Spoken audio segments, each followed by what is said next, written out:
Well, today I'm going to interview Owen Grieve. Now, Owen's interviewed me probably 100 times in his career because he was an ABC journalist based mostly in Albany. And in this episode, Owen will talk a bit about his life journey, where he lived in rural Western Australia, which connects him to this state quite nicely, and why he was a wonderful person to be interviewed so many times because he understood rural Western Australia very well. Owen meanders an interesting story about where he spent time, and then we touch on some quite controversial subjects 3/4 of the way through this. And I think you'll find those enjoyable, interesting, challenging. One of those is still hanging over us now quite seriously, and that's the live sheep export ban. We talk about that and the impact that has on rural communities. Enjoy. Yeah, Owen Grieve. Welcome, Owen. Lovely to have you here. Oh, nice to be here, Bill. Yeah, and we've followed each other's careers for a long time. You've interviewed me many times from the ABC, the Rural Department. On your no-till efforts, which have been magnificent. A journey of great excitement and change, yeah. And you were one of the wonderful trusted voice, along with Grant Woodhams, Owen Grieve. John Barnett, probably. Yeah. Paul Thompson. Yes. Bill McCutcheon. Yeah, Bill McCutcheon particularly. I remember at Jerramungup, Jerac, I think 1998 or something, Ross Strawn wrote a song about Bill McCutcheon because he was retiring from the ABC.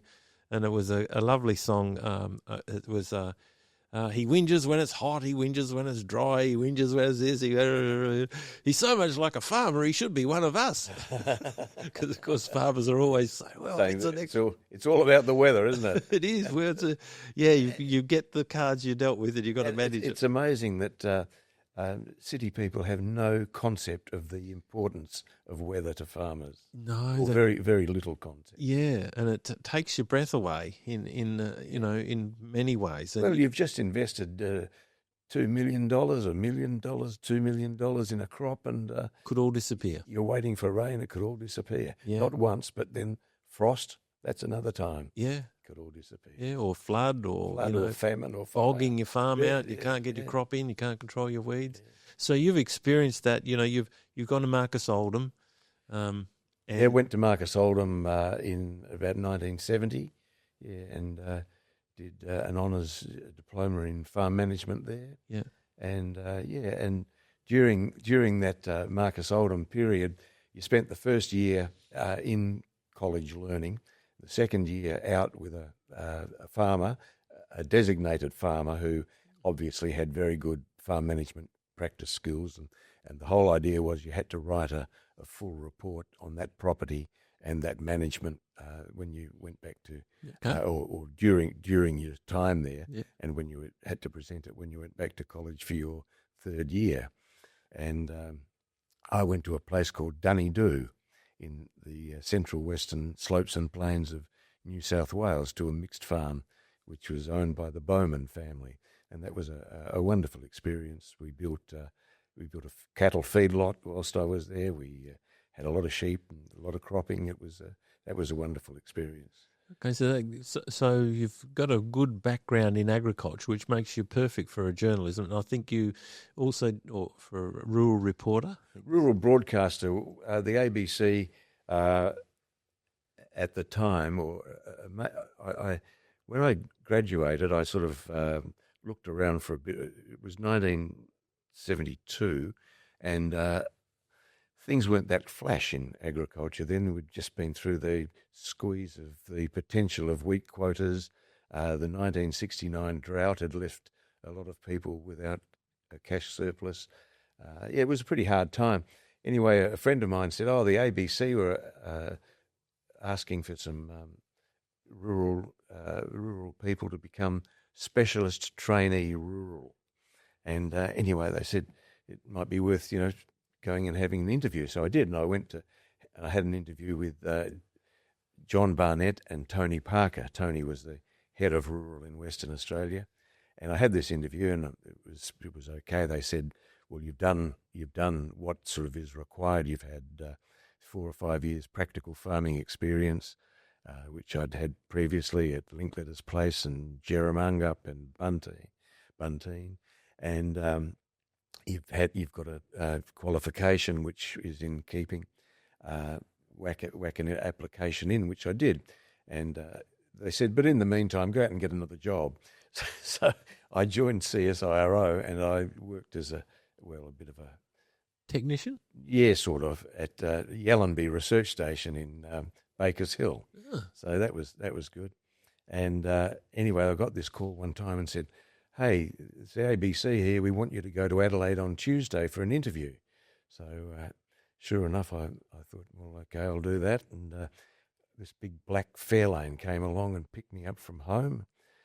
Flew to Adelaide, and another big black Fairlane came along and picked me up and drove me into Rundle Street, where the ABC headquarters were. And I had this interview with a bloke called Graham White, who was the big chief of rural then, and that interview was pretty dreadful in my book. Anyway, big black limousine drove me back to the airport, and then Dad picked me up at the airport, and I remember hearing him over here. I must have had conversation with him in the car, and I remember him saying to my mother, "I don't think I got that job." Anyway, it so turned out I went for another interview with Tony Parker and John Barnett, and I did get the job. And it was one of I think there were about 650 applications for 4 positions. So I thought to myself, oh well, there's got to be a bit more to this than I thought. Yeah. Anyway, I joined the rural department. And you start off as a specialist trainee rural, as the ABC was all departmentalised into specialist trainee people at that stage. If you were a teacher, you might be specialist trainee education.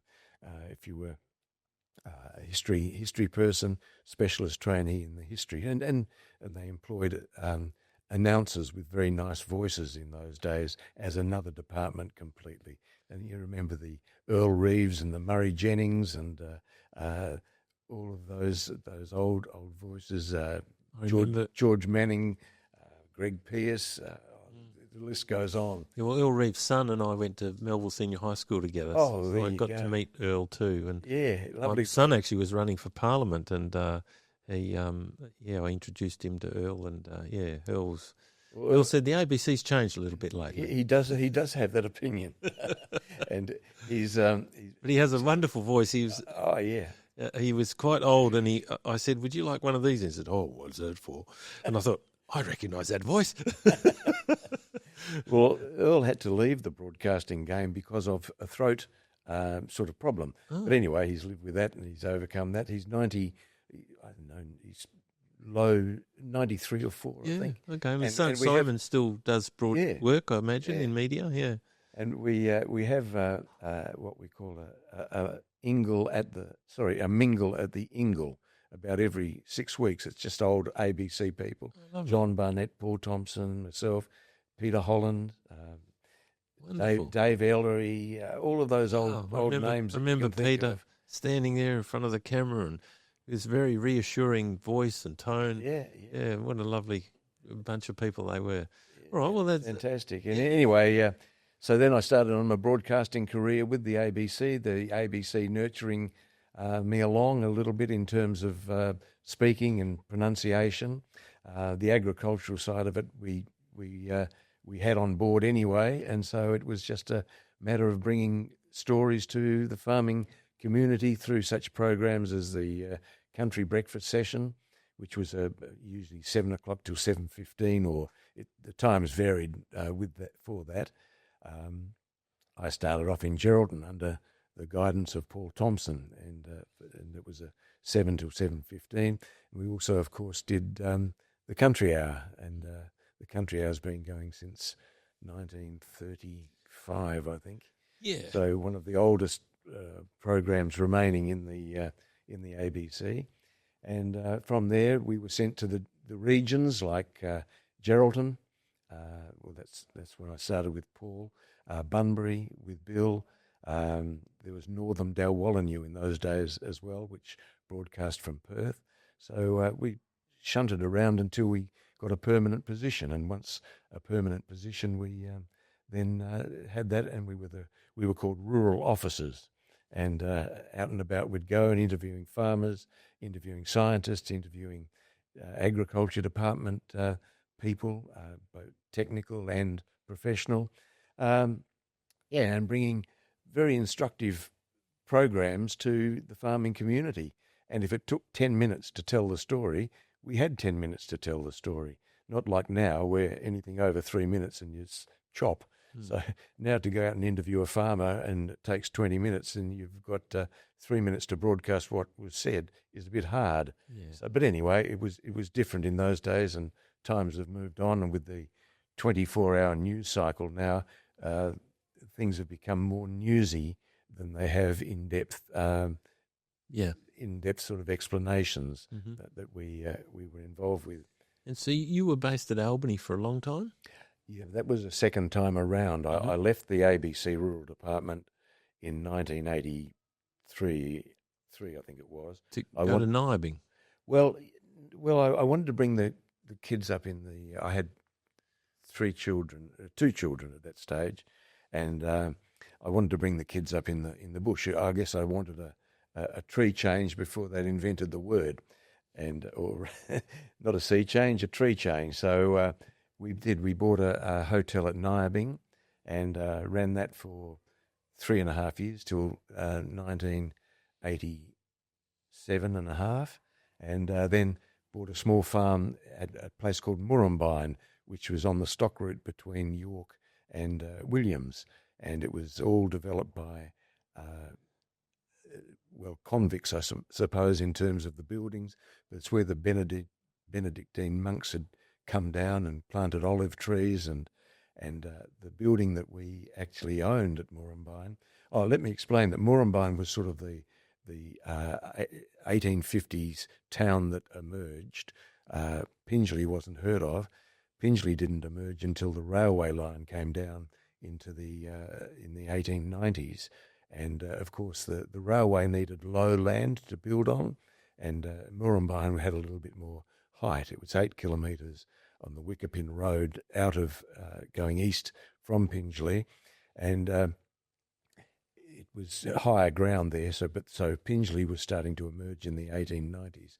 But taking us back to the 1850s, there was school and hall, and a couple of buildings got built, and one of us was the house that we bought, which was called Atkins Cottage, which was all 17-inch granite, all hand built, and it was built by a convict called William Atkins, and his name when he came out or originally was William Hawkins, but as he became a free settler, he changed it to Atkins because I think associated with Hawkins might have been a deed a little bit deeper than stealing a lamb, But anyway, his cottage was fabulous. We had lovely grounds, an acre of garden, and a little church up the top that he built the house he built in 1872, and the church at the top of the hill in 1873, plus other buildings around. He was a carpenter, but he became a very expert stonemason, so his buildings certainly were built to last. So we bought that in 1987, late 1987. We ran sheep. We had a cropping enterprise with our neighbour, or the neighbour put the crop in, just used the land. We had horses for the kids. We had another child by then, so we had 3 daughters, and they all grew up enjoying the bush, enjoying being brought up in the countryside, and that's what Jennifer and I wanted to achieve. Jennifer took a job down in Narrogin and became director of the Narrogin nursing home after other jobs in town. I bought a small hardware store and converted into I suppose a small SBSI armour agency. I got a lot of stock out of Narrogin to provide it, but I ran chemicals and wire and that sort of stuff, all of the rural supplies gear that is normally associated with the rural supplies enterprise. So you really were connected to agriculture, to rural life. You knew the heartbeat of the environment, so that made you a really good person to communicate with farmers and the rural community, I think. Well, you sort of lived with it and lived in it and had studied in it and practiced in it before the study. So yeah, I guess agriculture's was my life, and It was in 1996, after Bill McCutcheon had left the ABC, that Richardson, forgotten his first name, just temporarily, rang and said, could I come and do some relief broadcasting for the ABC, the morning program, and I could take my pick whether I went to Bunbury or to Albany. And I picked Albany, and I was with the ABC rural department in Albany for the next 18 years until 2014. Right, so you saw Albany change. There was a lot of investment in trees in Albany area. That changed agriculture a lot, didn't it? There was a lot of good land was put into trees, and unfortunately a lot of it is now being reverted back to, well, I didn't say unfortunately, but the story was unfortunate for the tree people and the MIS schemes, the management investment schemes that went along with the tree planting. A lot of those MIS schemes were involved with grapes, which has left a bit of a sour note for some who invested not in land but just in grape growing. And some of those came unstuck with their investments, but that's life, I suppose. Yeah, I mean, there's a fair bit of government incentive, wasn't there? There was. Into those trees and tax benefits. Tax benefits. Yeah, but what they did then is similar to what they're doing now with the sheep. Ban the live sheep trade. Is that they took land out of production for wool, and so less shearers. With the trees. Less land, less communities. Less people on farms, less people in schools. It had a big effect. Yeah. So, these government policies, you've seen them come and you've seen them go. Esperance was a little bit similar too when I was there in the Ag Department in the early 90s. SEF, Southeast Forest Foundation, they were pushing really hard for, blue gums to be planted all along the Esperance area. Some of those were into salty water that ended up becoming salty, and some of them died, and I think some of them have probably been successful. I think the harvesting of the blue gums has happened, hasn't it, mostly, and that has been turned into wood chips, yeah? Yeah, there was a big wood chip industry going out of Albany for quite some time, going to Japan for paper. Yep. And that was a big industry for a while, and I don't know the size of that industry now. Wouldn't be as many as what sheep would do on that land, I don't think. Well, a lot of land now is being reverted back to agriculture, and it's a bit like, because the trees suck so much goodness and fertilizers and whatever out of the soil, you're virtually clearing land again, and a lot of the trees were planted on humps, and the humps have to be sort of levelled out to return it to pasture and return it to cropping. So that's pretty intensive reverting process. Reversion is certainly happening, and for some it's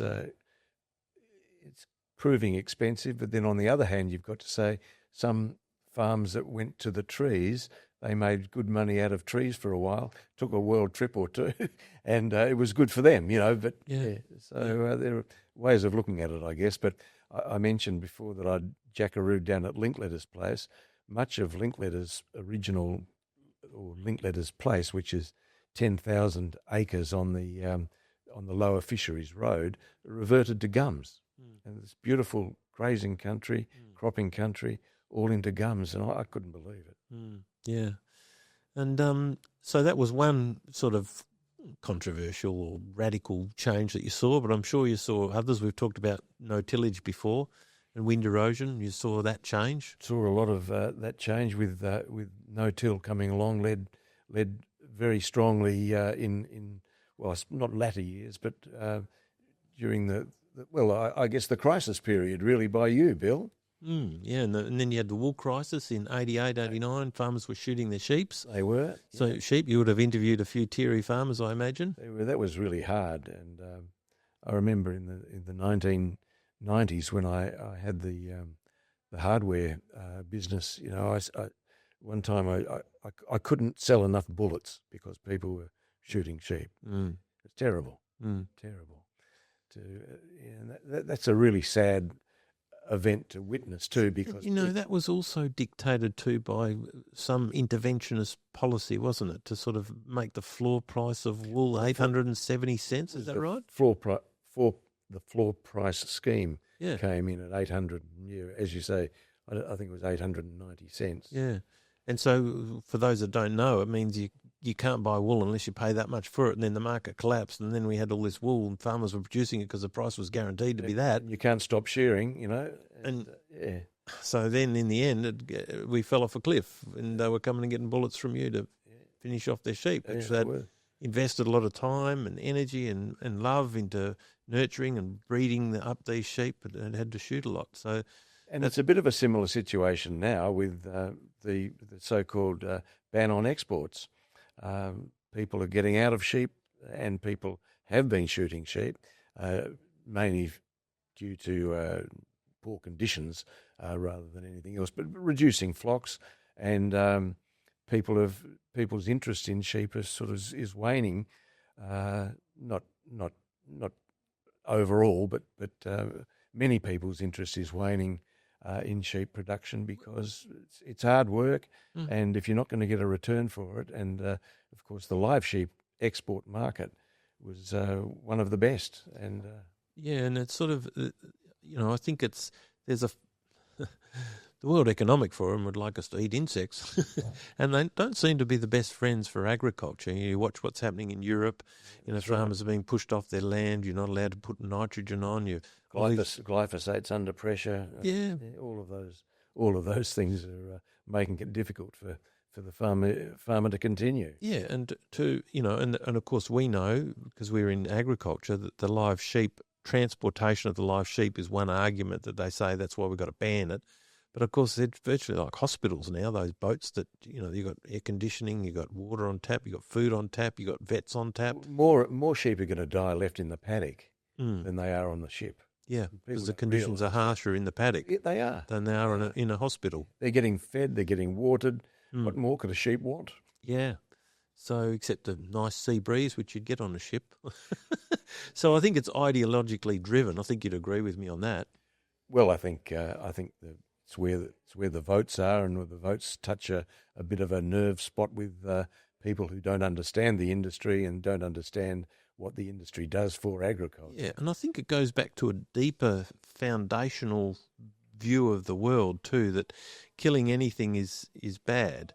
I've got relatives that wouldn't step on an ant or wouldn't kill a mosquito, because life is sacred. It's sort of it's a drift from our Judeo-Christian values, which is that, we're not to destroy the environment, we're to nurture it and use it for human benefit. So I think there's a deeper issue going on here, and a lot of young people don't, think that farmers are cruel to their animals because they kill them. But, I mean, really, and yet they promote euthanasia in adults because times get tough and they want to be able to finish their life in peace. Well, effectively, that's what happens with animals. Let's be crude, let's cut to the chase. We do have to kill animals to eat meat, obviously, but when you're killing them, there is a stunning process. You'd be familiar with that. Sure. And then the animals bled out, but then you got these radical people that want to push the agenda. I remember when our lady Prime Minister cut down the cattle industry up north. You remember that? I sure do. Were you in the ABC when that was happening? No, that happened after. Later. Yeah. A little bit later. Yeah. So that had horrific effect on the industry in the north. Of the jobs, and it's just been huge. Trucking and stock agents. Based on their belief, or the belief of the city people, that killing animals is evil somehow.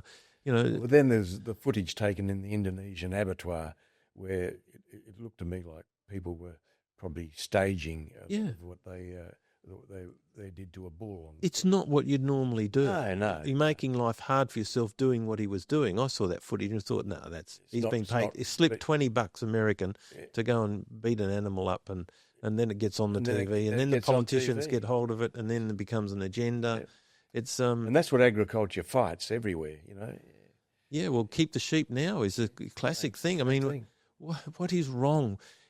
people in the city don't understand. You can't put crops everywhere. You can't put crops on top of rocky hills where it's full of granite outcrops and trees growing in between them. It's a beautiful place to grow sheep. It's a lovely, but if you can't sell the sheep, then you can't do the sheep. So what do you do with this area of land? Ground, yeah, or down in the valley where it gets waterlogged and crops just can't survive, but pasture can persist with that waterlogging, or where you get frost in a valley that you want to keep to pasture for grow sheep, or and the hay industry rolls on that as well, because at times when there's lack of feed in February, March, hay kicks in, or silage. Well, for the balanced farm, the animal side of it very healthy is so important. Yeah. I mean, there are some places like where I farmed at Morrow where there's just beautiful, no frosty areas really. It's a beautiful soil, very low rainfall, where you don't have to have sheep to grow these reliably good crops, especially with fallow in the system as well. But in a lot of areas, why tell farmers you've got to get rid of your sheep? And we do know that it was a political preferencing system that made them make that decision. The votes are in the cities, and that's where it's led from. And so here we are now talking, and we both live in the city, and we've got neighbours, and hopefully some of the city people are watching this now.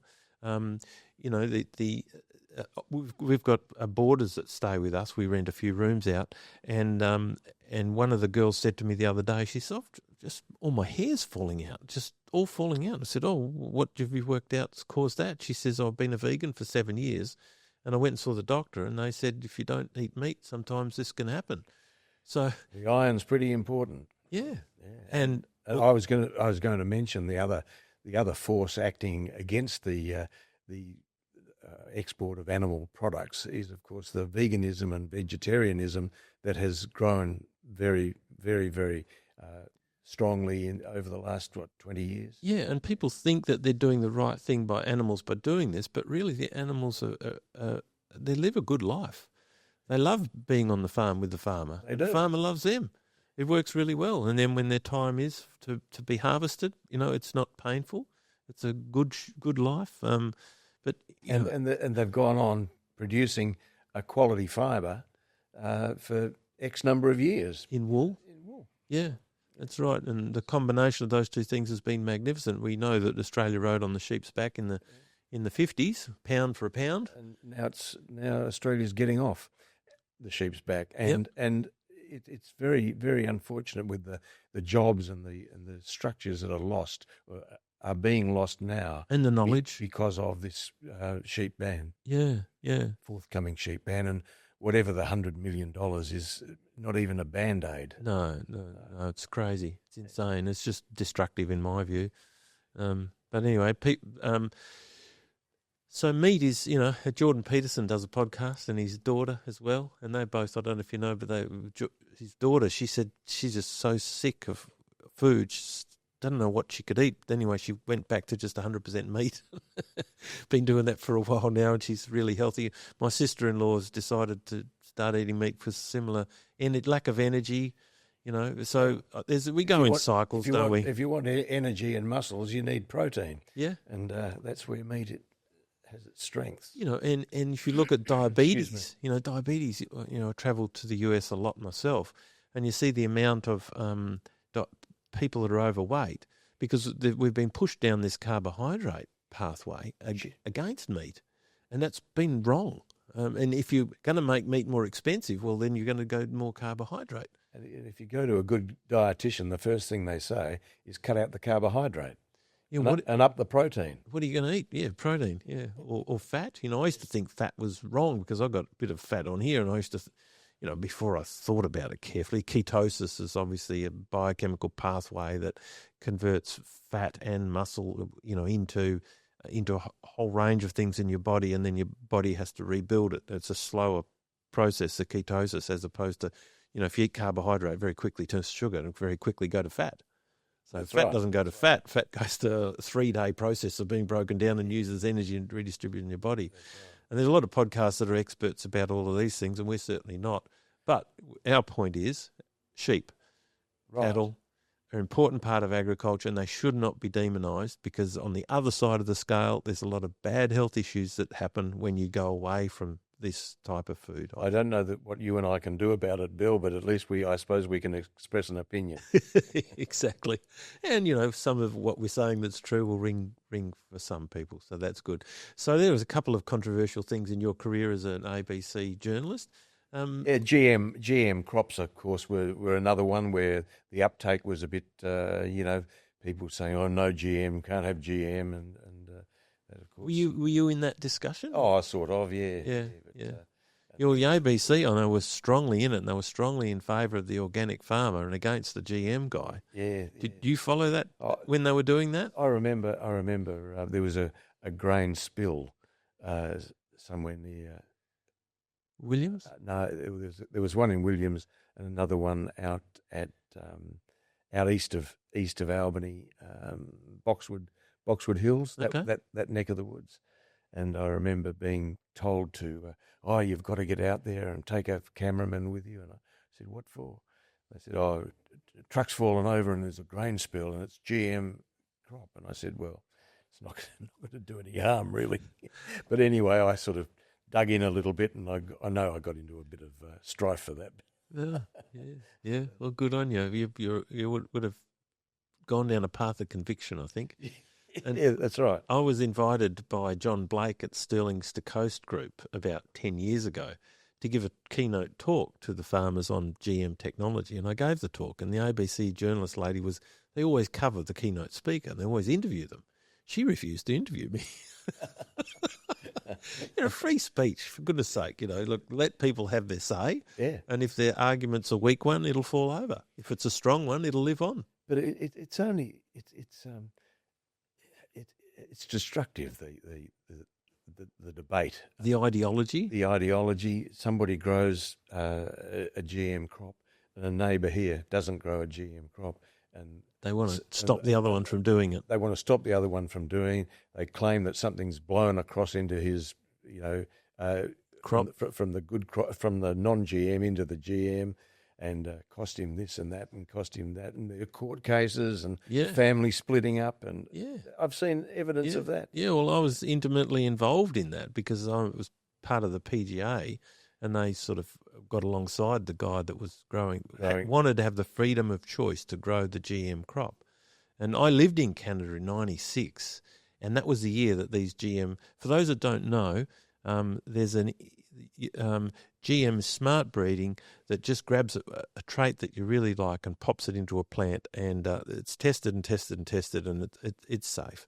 And but there are people make a lot of money out of fear mongering, and so I witnessed the birth of this GM canola, and also corn and soybean and cotton all took off. I think about 96, 97, 98 in Canada when I was living there for a year, and it's quite funny. The Monsanto guy stood up a bit arrogantly, actually, and said, "Now we'll never have any weed problems ever again because we've got Roundup tolerant, glyphosate tolerant canola, and you just spray it with Roundup, kills all the weeds, and you'll never have herbicide resistance because glyphosate will never be resistant. Weeds will never become resistant to glyphosate." Yeah, and of course that was wrong. That was arrogance, and I actually, Jim Pratley, professor at Wagga Wagga, what's Sturt University, is it, in New South Wales area? Anyway, I just got a fax, because in 96 faxes were a thing, and Jim Pratley proved that this farmer's ryegrass had become resistant to glyphosate. So I actually said that at the event where this Monsanto guy was launching it at Ag Department Day, this new technology, and I sort of popped his bubble a little bit, but he bravely kept on going. I thought I better not prick anymore. I've done enough damage. But, arrogance is dangerous. Yeah. But it is a tool, and it's been a very good tool. And because of the controversy with the technology, it took Australia a long time to accept it. And there were a few issues. I actually fed the GM misinformation myself out of good intentions. Robert Stevenson was a canola seed cleaner, and he now couldn't continue with his business because there was a contamination bit. You get 1% GM canola in the seed, and he told me that story. Yeah. So I then went on, and Julie Newman, of course, picked that up, and So did a whole heap of other ladies all over agriculture in southern Australia. And so they were all ringing me up saying, "Oh, this is a wonderful article. Can we promote this?" And I said, "Well, yeah, it's his story, but it's not. It's only part of the story. The other part is it's making farmers' life a lot easier." I remember Lisa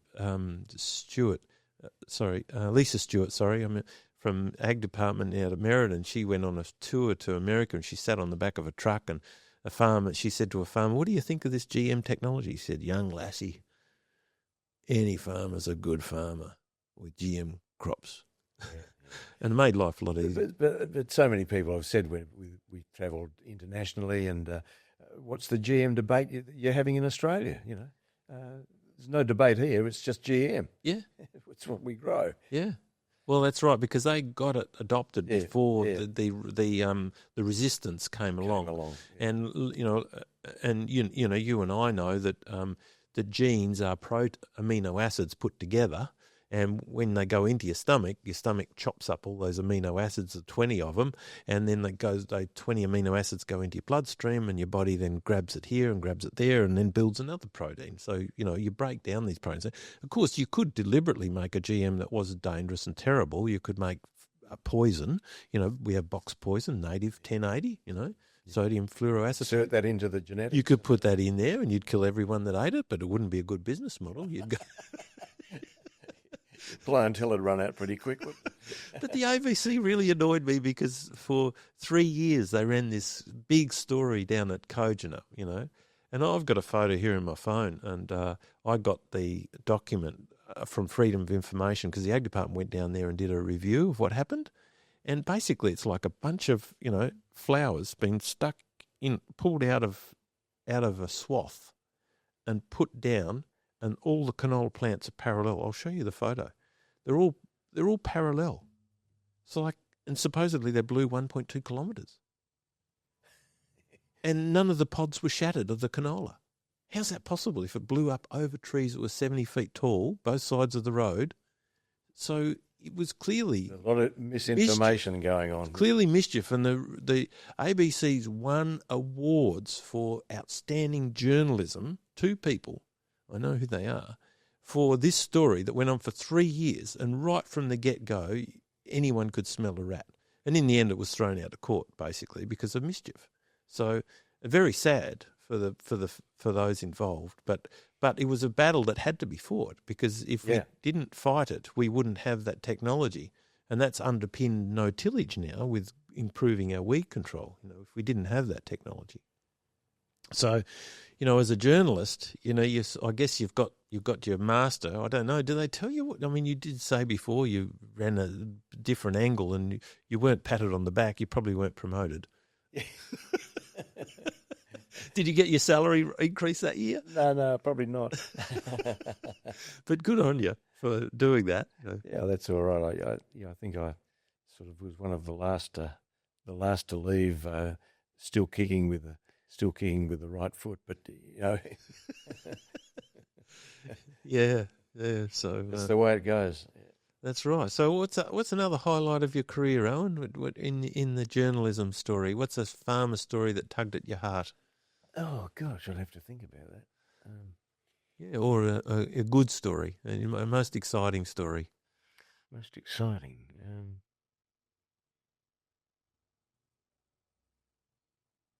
I can cut this bit out. It's all right. Keep thinking. Yeah.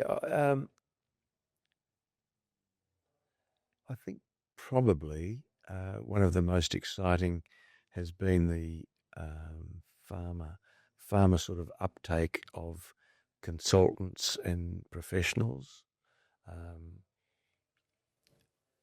So you've enjoyed the knowledge transfer goes through the Bob Hall sort of stuff, and with the sheep in Darken area.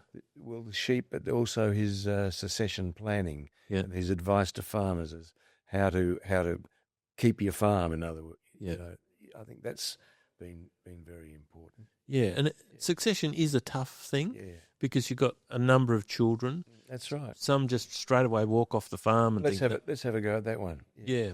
And then some stick around, and I can think of one, in my head at the moment who's all his brothers have gone and done. Let's leave it and go back and just readdress that, Yeah. because you sort of asked the question, what's another thing that sticks in your mind? Yeah.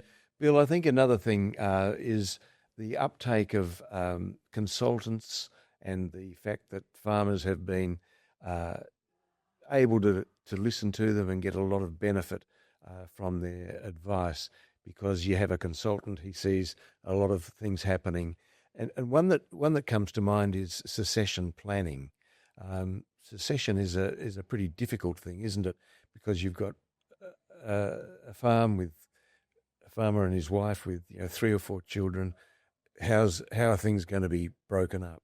And that can cause a lot of headaches. And I think that we've addressed it probably very well. What do you think? Yeah, in most cases, I think there's a good bit of maturity that ends up, but it's pretty easy to become bitter, in those experiences. And a lot of people say that the 2 brothers can get on well, but if you put a couple of wives into the mix, it can get a bit hairy. yeah, And so many people say that, but I think the consultants can help there. People like Bob Hall, for example, Yeah. in Darkin, have been a tremendous help to people who are sort of in that experience. An older, wiser head, if Yes, you like. that's right. Yeah, no, I agree. So, and there are millions of dollars involved now, and city people perhaps don't realise that farming is a real business involving millions and millions of dollars. Yes. So, to have that organised and be able to cut through that is pretty important. But often they're not cash rich, though. They're often asset rich. Asset rich and cash poor. Yeah, which, can create jealousy. Oh, he's got a farm worth $10 million. And I haven't got I'm only on a salary for $80,000 a year or something. Yeah, it's an ongoing thing, but I think the seeds are there to fix it, if provided you go and seek the right advice. Yeah, and have the right attitude. Yeah. And what would that attitude be? Well, it's got to be one of fairness. That's the. And not everyone sees. It's interesting. My wife and I went to marriage encounters when we were dating and engaged, and they said you should do the 60-40 rule. We said, "Oh, what's that?" I said, "Well, you've got to do 60%, and your wife does 40%, because the way she looks at it, she's doing 60%, and you're doing 40%." You can tolerate the 10% that your perception is different. 60-40 both ways, yeah. So it really comes out at 50-50, doesn't it? Yeah, in the end. Exactly. But you've got to have that attitude that I've got to do a little bit more, because she's not seeing all the things that I'm doing, and she's not seeing the things that I'm That's doing. right, yeah. Or the other way around, yeah. So, yeah, give and take and forgiveness, I think, is important. And, I think you go to an Anglican church. I do, yeah. And one of the 10 Commandments is, it's to not steal, it's to not lie, it's not cheat, it's not kill, it's to honour, these values that we're talking about, honour God. But also in the Lord's Prayer, there's a thing, forgive us our sins as we forgive others. And actually then Jesus goes on to say, because if you don't forgive others their sins against you, I won't forgive you of yours. And that's right, yeah. And that's a very powerful thing, I think, in these reconciliation things that, we need to talk through or walk through in life. You wonder what's gone wrong, Bill, when you look at the history of the world and you look at the world right now. Yeah, it's very relevant to what we're talking about here. It's gone very wrong, hasn't it? Yeah, it has. And a mutual friend of ours, Wayne Smith, he told me this funny story. He went to a counsellor once when he had a relationship challenge, and the advisor said to him, "Wayne, bitterness is the only pill that you'll ever swallow, and expect the other person to die." And of course, what does it do to you? What does it do to us? Bitterness.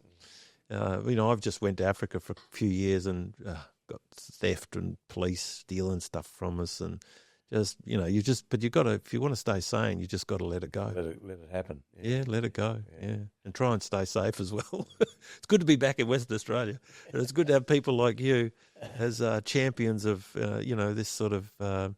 A good standard in life and good standard in journalism. I think your career's been wonderful, and I really am appreciative of the interviews that we did regularly when I was at Jerramungup or Northam or wherever, and so I'm very thankful. Well, you Bill had a profile as No Till Bill, promoting the no tillage system, which now you say is just about 98% adopted in cropping systems in Western Australia. And a lot of that, of course, has been through your magnificent effort. And it's really nice to have your friendship and be able to talk to you at this level. Good on you, Owen. Thank you so much for coming in. Thanks, Bill. Thanks for watching this episode, brought to you by 4 Farmers.